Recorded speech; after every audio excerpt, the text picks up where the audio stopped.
Mira had learned to live without much, without a mate, without a pack name worth carrying, without the kind of future she had once imagined for herself. She had learned to live without the soft weight of a baby in her arms, and she had learned, slowly, painfully, to stop apologizing for it. Her cottage sat at the edge of the Silverbrook territory, close enough to the village that she could reach the market on foot, but far enough that most people forgot she existed. That was fine. Forgetting worked both ways. She spent her mornings tending the herb garden that wrapped around 3 sides of her home, pulling weeds and checking leaves with careful fingers. She spent her afternoons preparing tinctures and salves, filling small clay jars that she traded for flour and candles. She spent her evenings reading by firelight, and when sleep came slowly, she told herself it was because of the wind, not because of the loneliness. The village called her Barren. They had been calling her that for 6 years, ever since Duran stood up in the meeting hall and announced, in front of 40 witnesses, that he was ending their union. He had listed his reasons plainly, the way a man might list the faults of a broken tool. She could not give him children. She had not given him children in 3 years of trying. Therefore, she was no longer useful to him. Mira had not cried that night. She had walked home in the rain, packed her belongings into 2 bags, and started over. She was 31 now. She knew things about roots and remedies that the village healer had never bothered to learn. She knew how to set a bone, how to draw out a fever, how to treat a wound that had begun to turn. People came to her quietly, in the evening hours, when they did not want to be seen. They accepted her help and left quickly, and did not look her in the eyes. That was fine too. She was not expecting company on the morning that changed everything. She heard horses first, more than 2, moving fast. She looked up from her garden and saw 4 riders coming down the narrow path toward her cottage, and at the front of them, unmistakably, was the Alpha King himself.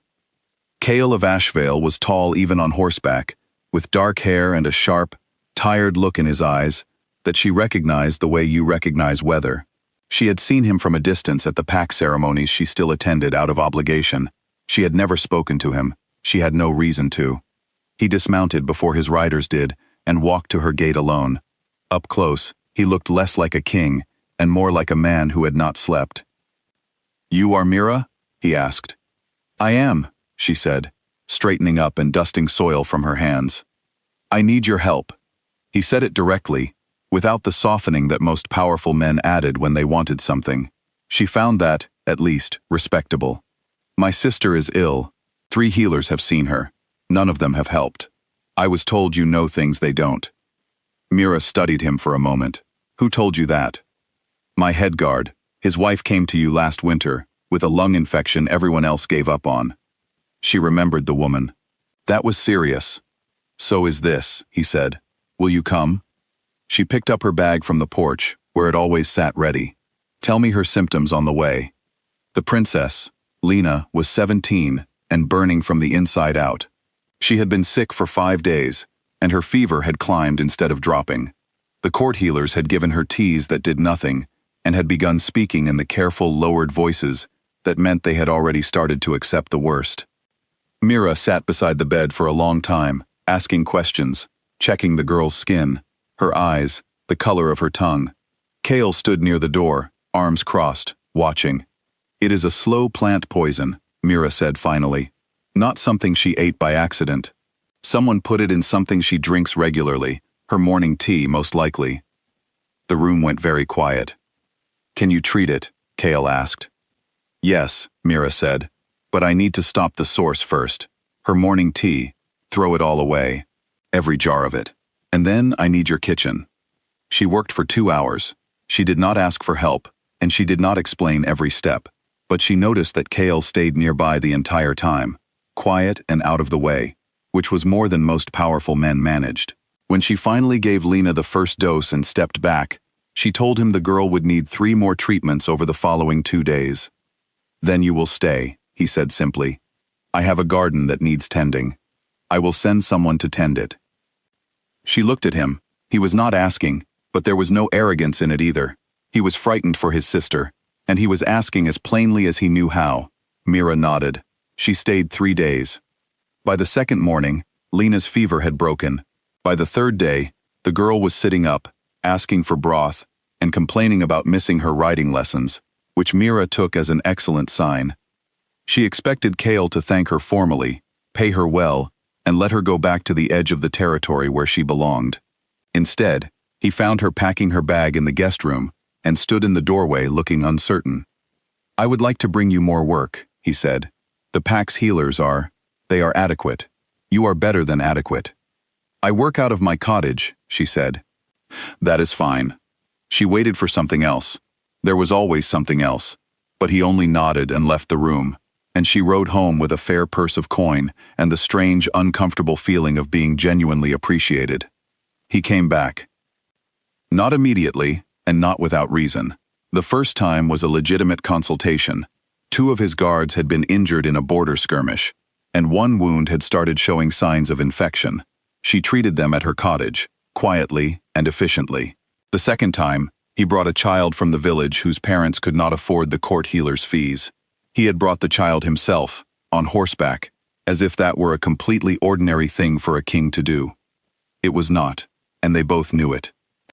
He began arriving in the late afternoons, sometimes with patients, sometimes with questions about her herbs, and eventually, she was not quite sure when the shift happened, without either. He would sit on the old bench near her garden and talk while she worked, and she found, unexpectedly, that she did not mind it. He was honest about things most men in his position would have hidden. He talked about the pressure his council put on him, the endless discussions about his bloodline and heirs, and the political marriages they kept arranging on paper without his permission. "They talk about me like I am a field to be cultivated," he said one afternoon, watching her tie bundles of dried rosemary. Productive or unproductive, nothing in between. She kept her eyes on her work.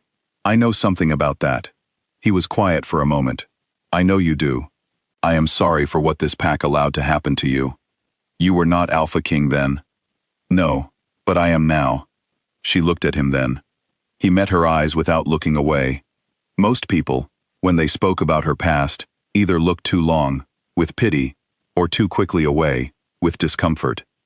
He just looked at her the way you looked at someone you were actually talking to.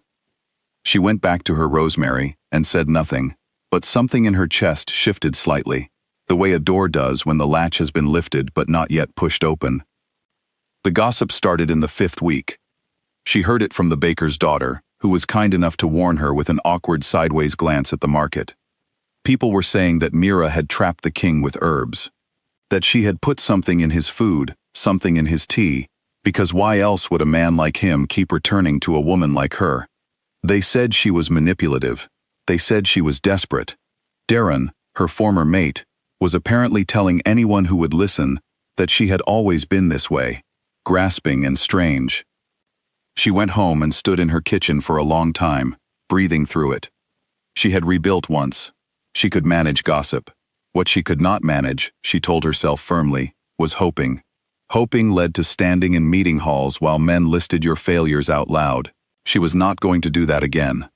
She had nearly convinced herself of this when Kale came the following afternoon, with a nobleman from the High Council in tow, a loud, thick-armed man named Baldric, who had apparently insisted on joining to see this mystery healer for himself.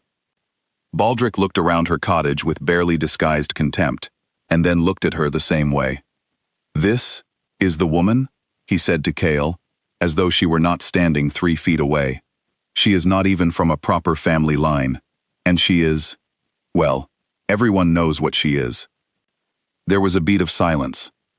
"Say the word," Kale said pleasantly. His voice had not risen at all. Baldric blinked. "My lord?" "The word you are thinking of. Say it to her face." Baldric opened his mouth and closed it again. Something in Kale's expression had changed, and whatever it was convincing enough that the nobleman took a small step back. "I will not tolerate it," Kale said, still calm. "Not from my council, not from this village, not from anyone. A woman is not defined by whether she has produced children. I should have said that clearly and publicly a long time ago, and I did not, and that failure belongs to me." He turned to Mira. "I apologize for bringing him here." Baldric left shortly afterward, visibly unhappy. Mira poured 2 cups of tea and set one on the bench beside Kale, without being asked. "You did not have to do that," she said. I wanted to. It will cause you problems. Many things worth doing cause problems. She sat across from him, cradling her cup. The afternoon light came through the window and lay across the floor in long strips, and the cottage was very quiet. Why do you keep coming here, Cale? He looked at his tea. Because this is the only place I have been in years where someone talks to me like a person instead of a title. He paused. And because I would like to keep talking to you, for a long time, if you will let me. She looked at him for a long moment. Her heart was doing something inconvenient. I am not a project, she said. I am not someone to be saved or repaired, or proven worthy. I know that. I have been made a fool of once by a man who said kind things. I know that too. He set down his cup. I am not asking you to trust me because I am king, or because I have been kind to you for a few weeks. I am asking you to let this, whatever this is, continue, slowly, on your terms. And if you decide at any point that you do not want it, I will respect that completely. She thought about the years of quiet she had built. She thought about how much it had cost her, and how proud she was of it. And she thought about the way he had stood beside her without hesitating, when it would have been easy to step away. Come back Thursday, she said, and bring something useful to do. I need help raking the garden beds. He smiled then, a real one, surprised out of him. I can do that. 3 months later, on a clear morning, when the whole Silverbrook territory was assembled for the seasonal gathering, Cale stood at the front of the hall and asked for quiet. He spoke plainly, the way Mira had come to expect from him. He spoke about the culture they had all inherited, the one that measured a woman's value in a single unit of currency, and called that measurement what it was, a lie. He spoke about what it had cost the pack, all the capable and extraordinary women who had been discarded for failing a test that was never fair to begin with. And then he said, I would like to ask Mira of the Eastern Cottage to stand beside me as my queen, not because of what she can provide for my bloodline, because of who she is, because of what she has built, and because I believe that the kind of life and kingdom worth having is one she would be willing to help me lead. There was a murmur through the hall. There were people who were moved and people who were not, and that was true of every real moment in history. Mira stood in the middle of the crowd with her hands clasped, her heart steady, her chin level. She had not known he was going to do it here, in front of everyone. He had not asked her to the gathering with any explanation, and for a fraction of a moment, she felt the old fear, the meeting hall, the witnesses, the public verdict. But this was not a verdict. This was a question, and it was being asked by a man who had raked her garden beds without complaint and sat quietly in her kitchen and defended her without asking for anything in return. She walked forward through the crowd and stood beside him. Yes, she said, simply, because sometimes the clearest answers were the simplest ones. The pack did not change overnight. Some people came around slowly, and some never did, and Mira did not pretend otherwise. But she kept her cottage, kept her garden, and still saw patients who came quietly in the evenings, more of them now, and fewer of them left without looking her in the eyes. She was not a different woman than the one who had been cast out 6 years ago. She was the same woman, with the same wounds, and the same knowledge, and the same quiet, stubborn refusal to disappear. The only thing that had changed was who was standing beside her. That, it turned out, made all the difference.